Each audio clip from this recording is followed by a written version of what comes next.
नमस्कार दोस्तों। आज पुनः आपका इस सीरीज में हार्दिक स्वागत और अभिनंदन है।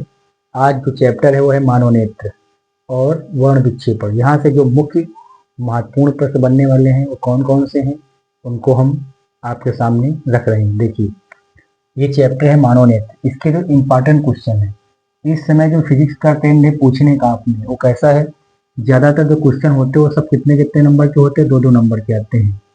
उसमें से आधा आपका न्यूमेरिकल रहता है और आधा थ्योरी रहती है। इसलिए इस चैप्टर से जो बहुत महत्वपूर्ण प्रश्न है वो हम आपके सामने रख रहे हैं। देखिए, पहला प्रश्न है इसमें से दृष्टि दोष क्या होता है, यह कितने प्रकार का होता है। तो दृष्टि दोष क्या है? जब हमारी आंखें किसी वस्तु को स्पष्ट नहीं देख पाती हैं, वो चाहे पास की हो चाहे दूर की हो, तो क्या कहलाता है? दृष्टि दोष कहलाता है। और यह कितने प्रकार का होता है? तो यह 3 प्रकार का होता है।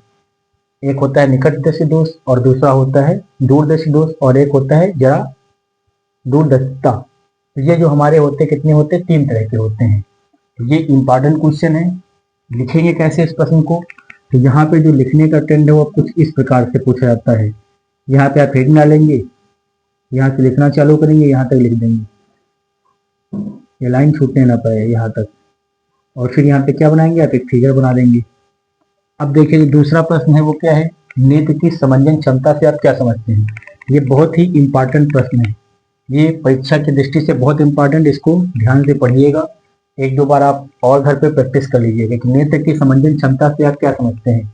मान लो हम यहाँ खड़े हुए हैं और एक बार हमने दूर देखा और एक बार नजदीक देखा, यानी कि आंख के द्वारा अपनी जो फोकस दूरी को नियंत्रित, जो हमारी आंख होती है वो नियंत्रित करती है जो फोकस दूरी। कहने का तात्पर्य यह है कि आंख के द्वारा अपनी फोकस दूरी का जो सामंजस्य स्थापित किया जाता है वो क्या कहलाता है? नेत्र की समंजन क्षमता कहलाती है। अगला है, ये बहुविकल्पी में प्रश्न आता है कि स्वस्थ आंख का निकट बिंदु क्या होता है? तो 25 सेंटीमीटर होता है। दूर बिंदु क्या होता है? तो अनंत होता है। ये इंपॉर्टेंट है, बहुविकल्पी में बहुत आता है, याद कर लेना है आपको। अगला प्रश्न है, निकट दोष किसे कहते हैं, इसके कारण एवं निवारण लिखिए। तो निकट दृष्टि दोष क्या होता है? देखिए, इसको आप कैसे लिखेंगे ये हम आपको बता देते हैं।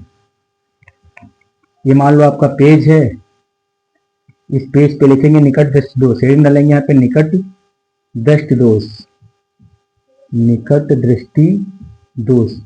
अब सबसे पहले इसके बारे में लिखेंगे कि निकट दृष्टि दोष में क्या होता है। इस तरह से आपने लिख दिया यहाँ पर। फिर इसके कारण क्या होते हैं, तो कारण लिखेंगे और इसमें 2 फिगर बनते हैं, आप लोग पढ़ ही चुके होंगे। तो ये 2 फिगर यहाँ पे बनाएंगे पहले। फिर क्या लिखेंगे? निवारण। कि निवारण में किस तरह का लेंस इसमें प्रयोग करते हैं। तो ये 3 हेडिंग में इसका उत्तर लिखेंगे तो आपको नंबर अधिकतम मिलेंगे। तो ये अब ये अगर पूछेगा तो 2 ही नंबर में पूछेगा, या 3 नंबर में, 4 नंबर में, मैक्सिमम 4 नंबर। तो इसमें जो ट्रेंड है वो 2-2 नंबर का है, तो आप इसको लिख दीजिएगा हेडिंग में, आपको पूरे नंबर मिल जाएंगे। अगला जो इसमें प्रश्न है जरा दूरदर्शिता, ये भी बहुत इंपॉर्टेंट क्वेश्चन है, देख लीजिएगा। फिर है अगला, वर्ण विक्षेपण से क्या समझते हैं, या वर्ण विक्षेपण किसे कहते हैं। तो मान लो एक प्रिज्म है, इस पे जब कोई श्वेत प्रकाश की किरण पड़ती है तो ये अपने 7 रंगों में क्या होती है?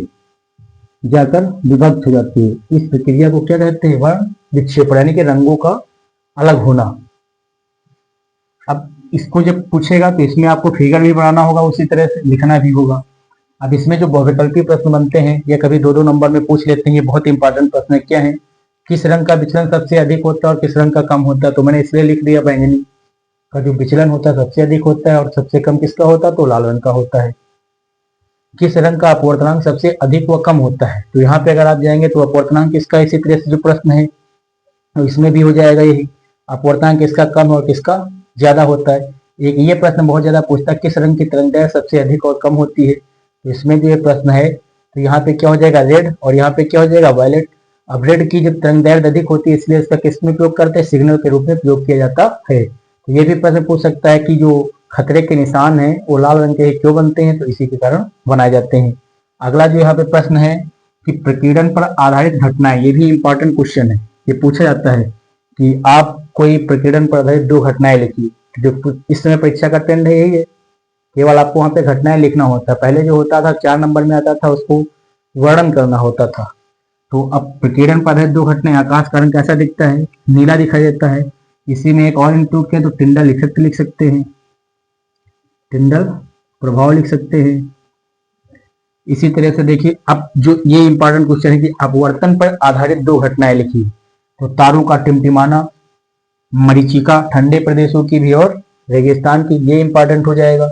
अगला है अग्रिम सूर्योदय एवं तथा विलंबित सूर्योदय, यानी कि सूर्य उगने से पहले लाल दिखाई देना और सूर्यास्त होने के समय लाल दिखाई देना। ये किसके कारण होता है? तो किसके कारण होता है? तो अपवर्तन के कारण होता है।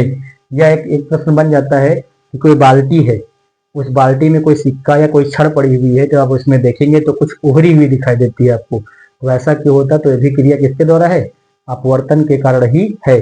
तो बेसिकली जो बोर्ड परीक्षा है उसमें समय कम है, इसलिए हम जो इम्पोर्टेंट क्वेश्चन वो आपके सामने रख रहे हैं। कैसे लिखेंगे ये हम आपको बता देते हैं, जिससे आपका जो अभ्यास हो लेखन शैली का, उसमें और इम्प्रूव कर सकते। जो महत्वपूर्ण है चैप्टर के प्रश्न, उन पे ज़्यादा से ज़्यादा आप रिवीजन कर सकें। धन्यवाद। जय हिंद।